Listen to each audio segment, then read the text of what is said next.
Welcome to Kingdomize, the podcast, where we discuss how to see our lives and our world through a kingdom lens, how to infuse kingdom culture into our families, our workplaces, and our cities, as we all participate in the dream of Jesus to see his kingdom on earth as it is in heaven.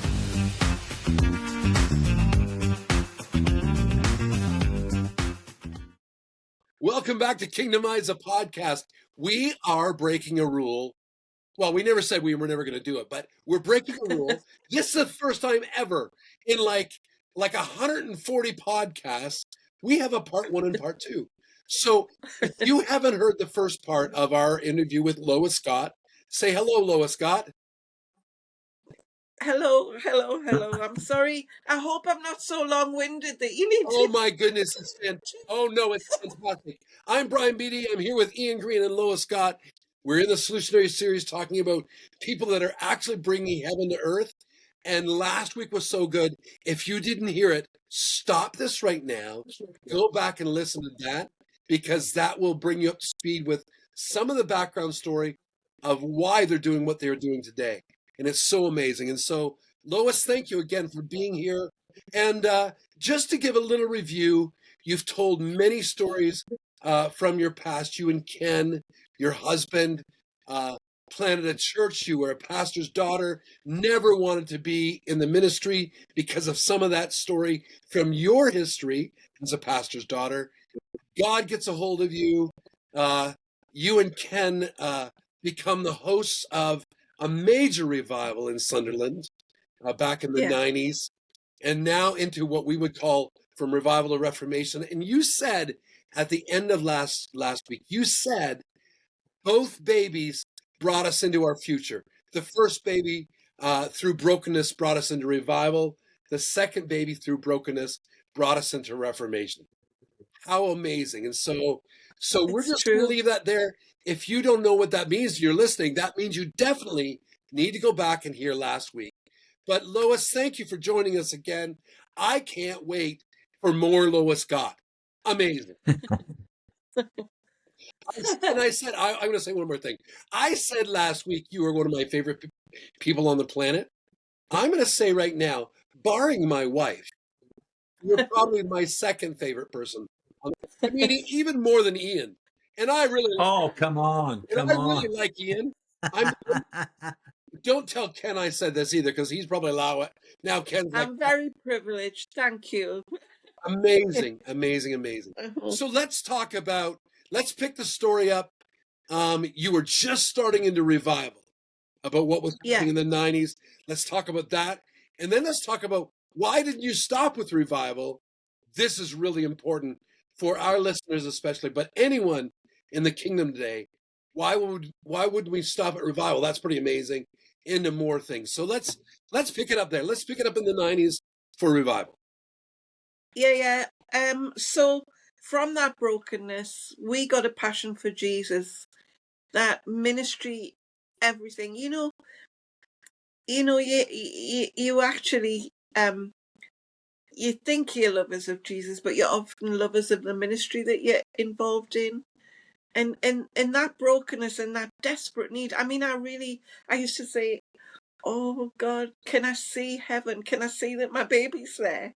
My heart is so broken, my son. And out of that need, Jesus met me in a very, very unique way.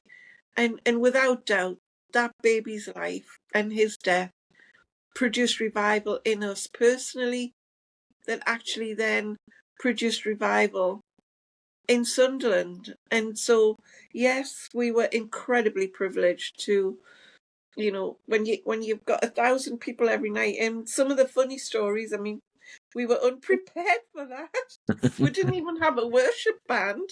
So yours truly here had the idea of putting CDs on. And we sang along to the first 4 songs on that CD every night. And 1,000 people joined in from all over the world. Let me just pick it up from a little bit, just to give some background on what you said last week, because you and Ken are pastoring a church of about 100 in Sunderland. He goes over to Toronto, where revival is broken out in 94, and he comes We back. both went. Yeah. And you come back, and that church of 100 goes to 1,000, and now you're leading worship from a CD. Go ahead. Yeah. Go ahead. Well, it was because we went to nightly meetings. Yeah. So 1,000 people were turning up every night, jammed in. Not all at once. It started with a few hundred. Within 2 weeks, there was 1,000 there every night. And so we're singing to CDs. And I remember a very prominent psychiatrist from the region coming along. And he told me later, he said, that was one of the things that convinced him this was really God. He says if they've got the courage to do that. Oh my But you goodness. know, it was just God was there and you didn't care. You know, we weren't into having the before that we'd had a phenomenal worship band. We had, you know, we'd been in America and often in these churches they've got like a pit round the orchestra, and we had a pit round our worship band, you know, a deep section. And I remember my dad saying to us, well, if this is really God, I've asked God that Sean will fall off the keyboard on Sunday because he'd heard about people falling off their seats. And on the Sunday, this is the truth. The first thing that happened was Sean fell off. Sean fell off his seat on the keyboard into the pit. Oh, dear. Was Sean. Oh, but anyway. Yeah, So that's what happened. Back in that time, so Toronto was known for the Father's Heart. Pensacola was known as the, you know, revival of, you know, evangelists, you know, Steve Hill praying and or preaching, and then thousands coming. So how would you classify, if you would, like what God was doing? Like I know it was always a passion for Jesus. Okay. Passion for Jesus. Talk about that. We sold more of the book Passion for Jesus from a little table on the back than any other bookshop in the world. Wow. Because it was the theme of, it was just people coming. And they used to say that when they came to Sunderland, when they went to Sunderland, it was like they were smashed with something that smashed all their preconception, etc., etc. When they went to Pensacola, they were convicted of sin. Sure. When they came to Sunderland, they felt like arms of love came around them, and the love of Jesus broke their hearts and touched them in a way that changed them.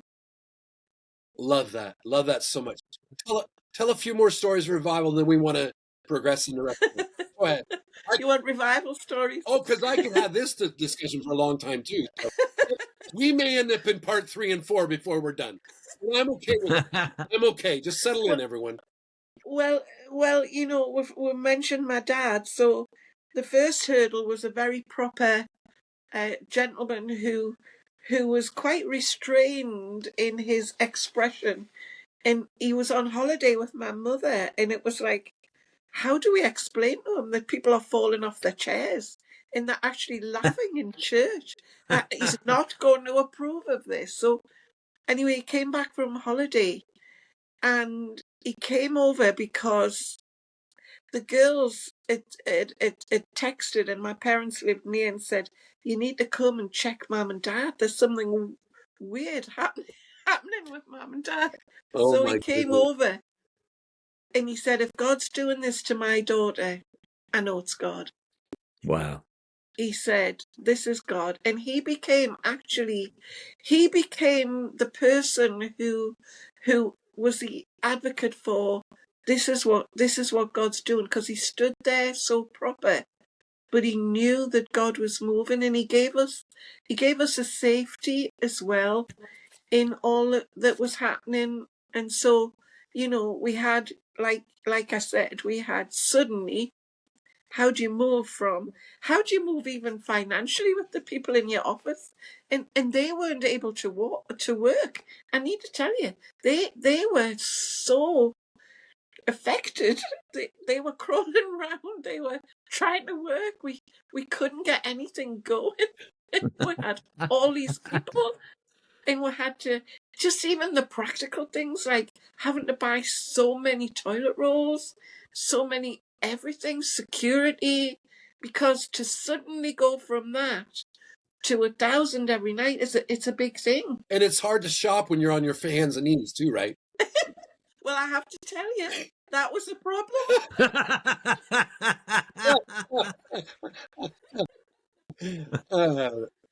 So after about a few weeks, Ken used to say to people, I'm going to ask you where you've come from.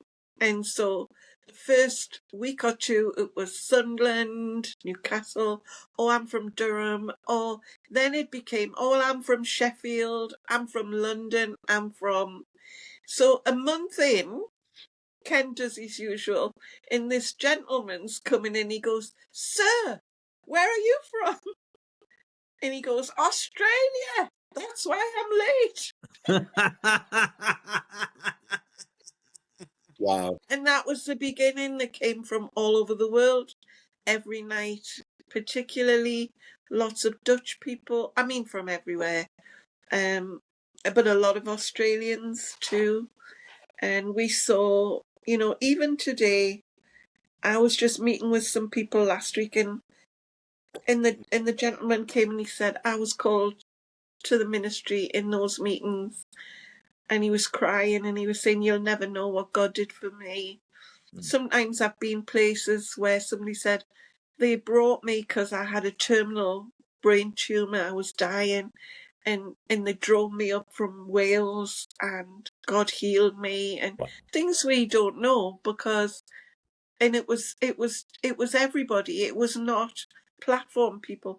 My husband was so overcome, people never even knew who he was. He was laid out, and it was little old ladies praying for people from all over the world. And so, you know, I was on a cruise some years ago, and they did this thing, and people were lining up to come and see Ken and I found it humbling and overwhelming. But they were telling us their stories that you never hear, you know. Well, we planted a church from that, and we've now got so many churches and sold this, and I was healed of this, and it always leaves a broken feeling of humility. It's like, God, how privileged we were to go through those days and just touch. When you touch, we began to touch it through the longing of our hearts after Matthew died. But when you've touched it in those days, actually, there's nothing like the reality of Jesus turning up at your services. Wow. Not you. Ministers we're very good at working the atmosphere or whatever, but when he comes, he's there. And you go, well, what on earth have we been doing? Jesus has now turned up. And I can remember one night, I brought a word one night. I just said, God is saying to the pastors, you need to come out and repent and take your hands off your church, because God wants your church. So, like, hundreds of pastors come out to the front, and we start to pray, and this pastor is flung up into the air through the chairs 6 rows back, and this shout comes up, God, if you want your church back that badly, you can have it. And it was just one of those moments. But you know, we would have pastors with resignation letters, and one of our gentlemen that came in that began to help us, because the brethren came in to help us, the Presbyterians came, the Roman Catholics came, the Anglicans came. It was breaking dividing walls between everybody. And so from the Brethren Church, our GP comes, and he's preaching this night, and he's saying, you know something, God has asked me. I was asking God, what's happening? What's all this about? All this falling down, and God said to me, Philip, what would you do with a lazy eye? And he said, well, I would cover the good one. And God said, Well, that's exactly what I'm doing. I'm covering the eye of the understanding that people might have the eye of the heart strengthened. Wow. To be able to see. And at that moment, pastors are coming out, and this pastor, who's well known actually, was coming up the aisle crying. And he had been so discouraged, he had resignation in his pocket. And he came up the aisle and he was crying out loud, God, cover my eye and open the eye of my heart. And it was just every night. So when you've touched that, you're not satisfied. You're not satisfied to go back to 2 hours on a Sunday morning church. Yeah. You're not saying this is what the church is. People say, come to my church, it's my church. Those 2 hours are not your church. Because we've seen and we've touched something so much bigger. That is God in all his glory. And your heart's forever changed. And you love him in a different way. And you can never stop wanting more from God. Wow. Because you can't go back. So good. So good.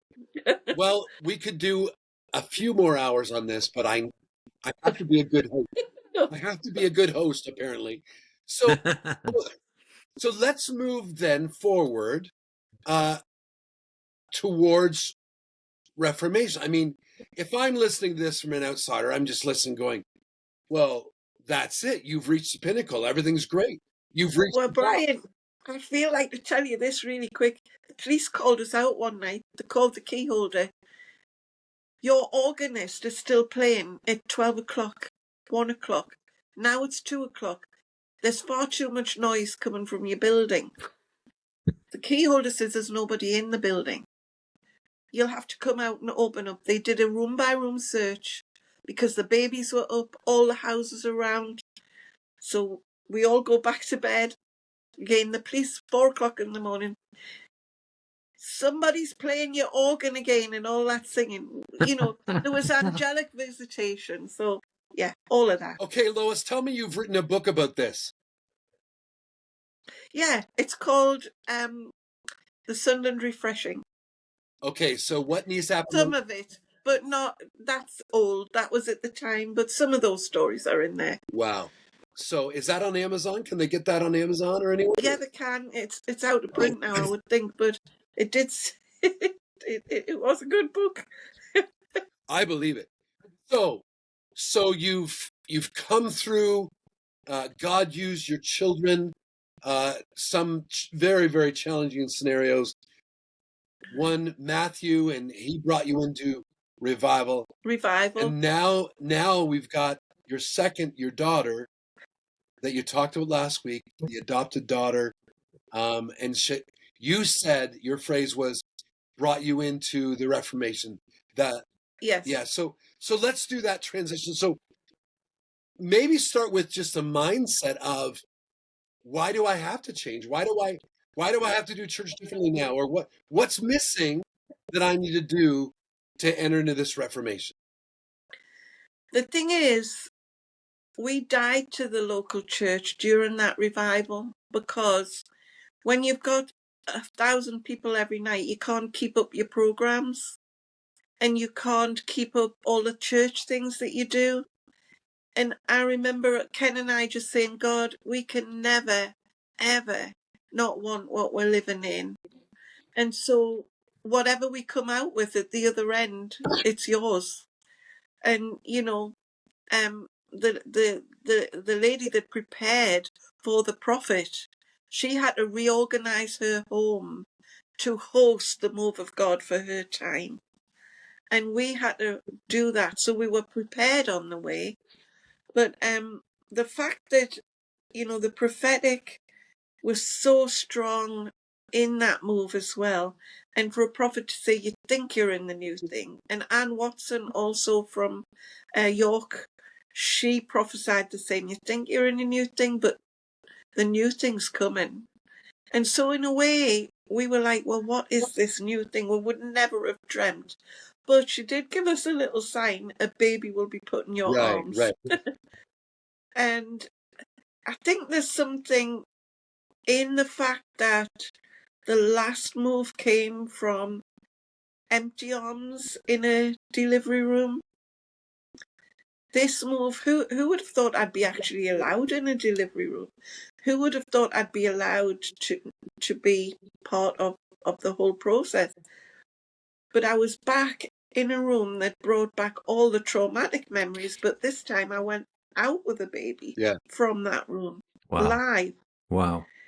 And that live baby was our move into the kingdom of God, and because her needs were so great, Ken had just preached for Terry Virgo at New Frontiers. He preached to 23,000 people over the 2-week camp. And here this baby comes and all this needs, and God spoke to us. It's something Heidi Baker says.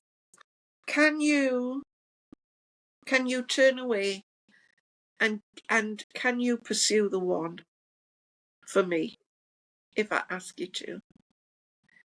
And we had to talk to each other, in a way. There's fame, there's success. My dad always taught us that success is often the thing that takes you off rather than failure. So we were well prepared to be pursuing God and not the success that had been brought. But Ken and I remember we knelt down, we said, this is going to require us not doing what we are doing. And we gave ourselves to the pursuit of one, to serve him and die to the big crowds or whatever God was asking in that season in the past. And so we did.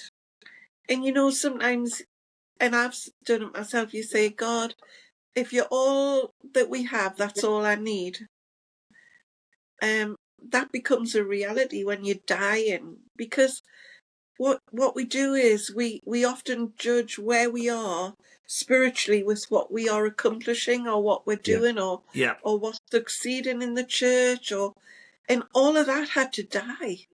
She did take us. It wasn't just that we learned how best to bring future success to a child with all these needs, which we're reproducing now with other children with huge success. It wasn't really that. It was learning that actually what God was asking us to pursue wasn't the things that we thought. Yeah. And, there's one story, it's come to mind, and it might be relevant, but it's lived with me. We had the privilege of serving Reinhard Bonnke for years. Ken was on his board, and, we got up close. He would come and preach for us sometimes, and but he once went to a ministers' gathering in America, and he was late. There was trouble with his luggage coming from the plane. And there was all these pastors with their Rolex watches in their fine suits, and they were all talking about, have you built your new building yet? And how many are coming to you on a Sunday morning? And all this sort of stuff. And Reinhardt had to be loaned the clothes that he put on because his didn't turn up. So the jumper was like, the arms were up here, the legs were flapping. He looked ridiculous, and he knew that. And he walked into the room, and he felt the sniggers, and he just heard from God. And so this was what he said to them. While you all compete with each other over your fine facilities, and you talk about what you think is success, the blood of the martyrs cries out. Oh my. And then he turned around and walked out of the room. Oh, wow. I don't know if you want to cut that out, but it was just so challenging. It's like, what are we really about? And I think, without offending anybody, that process in our life, serving that one child and dying to preaching to 23,000 just before that, having all, you know, the way that we were being treated all over the world, we deliberately chose to die to that. So first of all, that baby took us into a new thing that way. And then secondly, she showed us methods that brought success. Working with the Holy Spirit, working with God. But I think also we learned it wasn't just that, it was a miracle. She's a miracle. So we moved into the miraculous in the marketplace. Perfect. Got it. And we moved into, you know, God took me. Who would have thought in my 60s, God would take me from a little school with 5 pupils that was failing, and it had cost money every month and had 2 staff and 2 part-time staff. And actually you prayed for me, Brian. You don't know this, but it was at the conference in the hotel where Ed Silvoso had the tables for the meals, and he was having people prayed for that wanted an impartation for transformation. And I went forward, and you actually were the person who prayed for me. And I came home, and I said yes, I would take that little school on, which is now six schools. It's over 70 staff. But Ken and I, our priority is the kingdom. It's doing what God wants us to do without thinking that 2 hours on a Sunday morning is everything that life's all about. Serving Jesus. And for me it's not. For him it's not. For us it's, I've got an ecclesia, 18 people in the middle of what we're doing, and it's the same as the revival, because it's the passion for Jesus. But you know, we're seeing miraculous things. We're seeing miraculous transformation in Reformation. I don't know, I hope I'm not offending the church builders, because I don't want to do that, because gathering is important as well.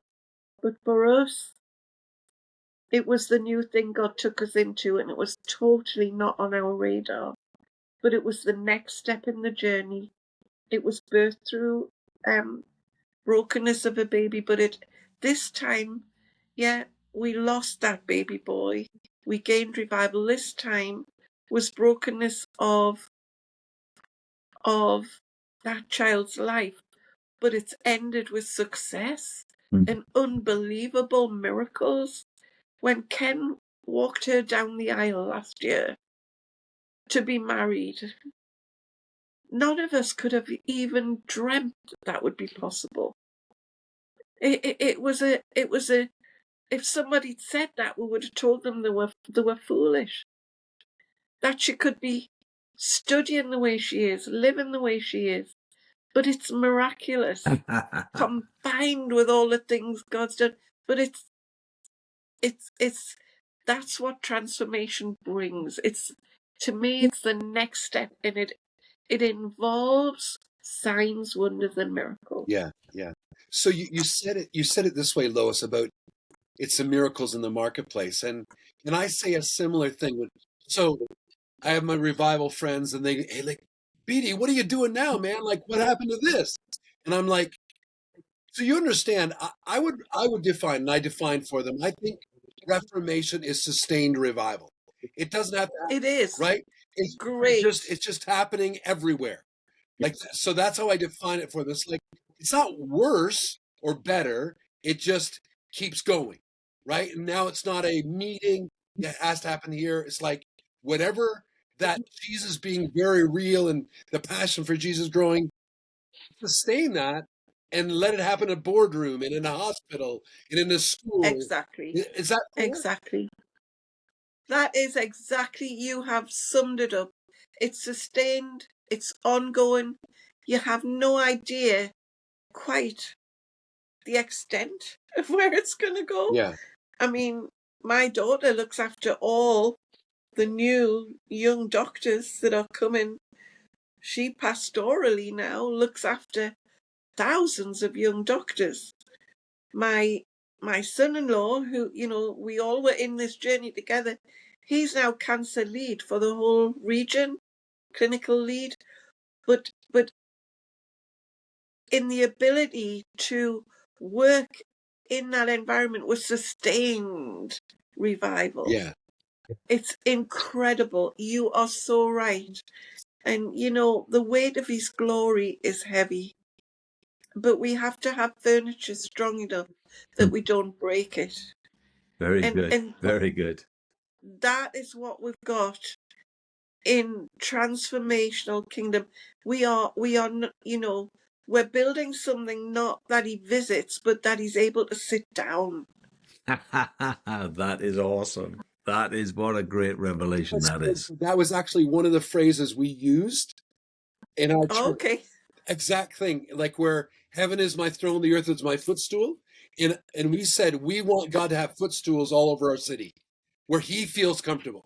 If he comes to our Yeah. church, we want him. I don't care if anyone else in the room feels comfortable. I want Jesus to feel comfortable there. But now, Yeah. how does that translate into the city, right? Yeah.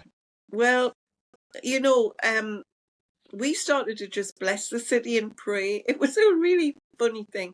So out of the prayer room where all these young people are becoming PhDs and doctors and for what we're doing, a social worker said, I have no space for my work that I'm doing with dyslexic people. Have you got an office I can use in your building, which housed the prayer room? So we said, oh yeah. So one day, this gentleman walks One in. second. A little self excitement here, because earlier you told me it had to do with the barbecues. Yes. I mean, this is totally selfish, but I want you to tell the background of that story because, and I do it on purpose because when people hear about our story and they hear about things we just like, well, that is so simple. Like, well, if you can do Yes. that, surely I can do something. So pick it up there. I'll Well, feel good about my life, and we'll get the background of the story. well, no, it's part of it because she walked in with this gentleman that was very familiar. Now, football is so big in the northeast of England. It's Wild. like Argentina and everywhere else. So this guy, this social worker's popping his head into the prayer room, and he's one of our legends. He was part of the team that won the FA Cup for Sunderland in '73. And he's saying, is this their church? Anyway, he brings in the mayor. And so they become part of who and what we are. I mean, miraculously, it's a long story. But they bring the social workers who come in, and Ken had decided to show these young people the Flippin' Friday. Is that what it was called? Yeah. So he's talking about, you know, reaching your city and how there are simple ways you can serve your city because it's brand new to us. Yeah. We've got no concept of that whatsoever. And the guy's there who's the ex-football person and the mayor, the lady mayor. And we go, right, well, what do we do? And Ken said, well, whatever opportunity comes, be like them and just say yes, we can serve. So she comes back, and that's when she said, can you give Christmas presents? And that was our moment. We said yes. and we raised money and we bought every child in care. The Director of Social Services had me to the party to give them out. I'm crying at the thought of it. And we've done that every year since. And how many presents you mentioned earlier? How many presents do you have? Yeah, this year we did 850. Yeah. Wow. And Wow. and we did Sophie, how many? 250, 300 hampers for young people who are leaving care. So they're on their own for Christmas. They're 16 years old. They're in a bed and breakfast somewhere, or they're in a little flat. And so it began with the flippin' Friday burgers. It was something we could do. Lois, and it opened the door and everything. I honestly can't tell you how many times I've heard these kind of stories. We saw your video and saw you doing the Flippin' Fridays and like, well, if they can do that, it's Yeah. Oh man, Yeah. I love that so much. Yeah. I love that so much. Yeah. That's how it started. Amazing. So you are now the CEO of Hope Spring. Yes. So what is Hope Spring? What do you do? Why do you do it? Okay, so Hope Spring is a charity. We wanted it to be non-profit. There are many similar things that make a lot of profit, and there are people who get very rich on the tragedy of young people's lives. Yeah. And so it started with, the first thing we said yes to was the presents, and then the mayor, Lady Mayoress, came and said, we've got a real need in the city. Do you think you could meet it? And we just watched that video, and Kenneth said to me, say yes. So she said, we haven't got a facility for mums and babies, young women leaving care, pregnant young women. So we said yes. We got a house, we had volunteers, and we set up a home for a mum and baby home. And also I took over this school that had been failing for years. And because of the journey we'd been on with Rachel, I wanted there to be a therapeutic element in it. And my daughter, who's an eminent psychologist, came up with the creativity of children who need therapy won't ask for it or seek it. And often one-to-one therapy doesn't work. So she created a model where therapy is integrated into the daily curriculum, maths, English, etc. And all staff are trained in a particular therapeutic way of working. It was so successful in Newcastle, the school I took on, that the Director of Education in Sunderland came and said, can I have a look at it? He said, I'd like a school like that. So in 2018, we opened one in Sunderland as well. We've opened our second in Newcastle now, 2 weeks ago, at the request of the local authority. There are 3 in Sunderland.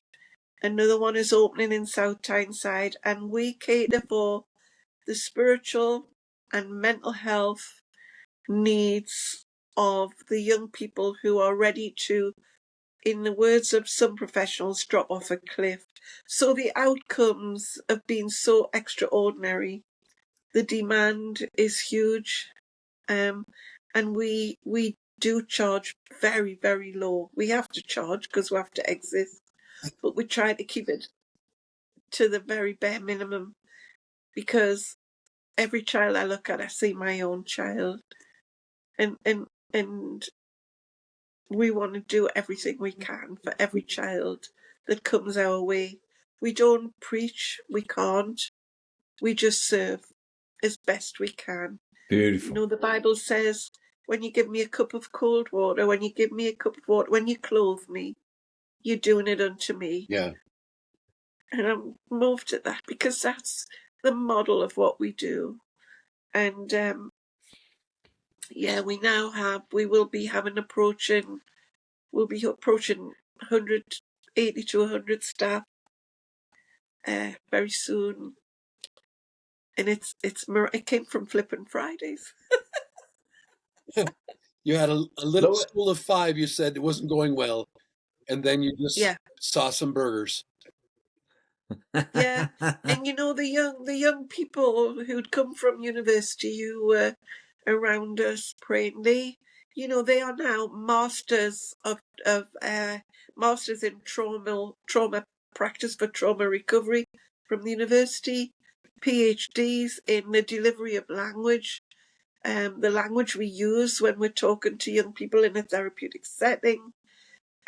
My daughter, her PhD is how poverty drives, systemic poverty drives health inequality, education inequality.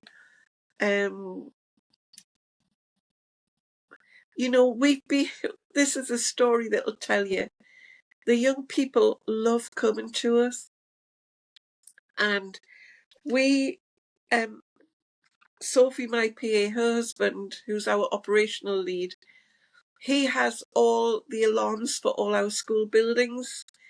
And it was Christmas, and his phone went off, an alarm. There was a break-in at one of the schools. And so he thought, oh, it's the cleaner, or it's one of the staff have gone in. No, it wasn't on. He checked. So he rang the landline, and a voice answered, "Hello? Who's this?" So he said, "Excuse me, I'm asking who's this." And he said, "It's the name of his name, one of our students, big, burly, 16-year-old. And it was the Christmas holidays. He's in care. Drug dealers turn up. They've got sight of where he's living. They want to get him back into that county lines, etc. And he doesn't want to do that. He's got a new life. He's in school. He's doing well, but he feels safe and secure there. So he breaks in, and it's him answering the phone. And our head of service in social services, she said, "This is a funny one. On my report, for the first time in 31 years, I'm having to say, a student broke in because he wants to be in school." Oh, and that's it. Yeah. We love in an appropriate way these young people, but it came from Ken and I fostering and then adopting yeah. a so young person just like them. Any way you can reach and teach these young people, we are willing to do. And yeah, so Wow, this has been so, so good. I am so glad your amazing. husband, who thinks the world of you, said we should talk to you about this.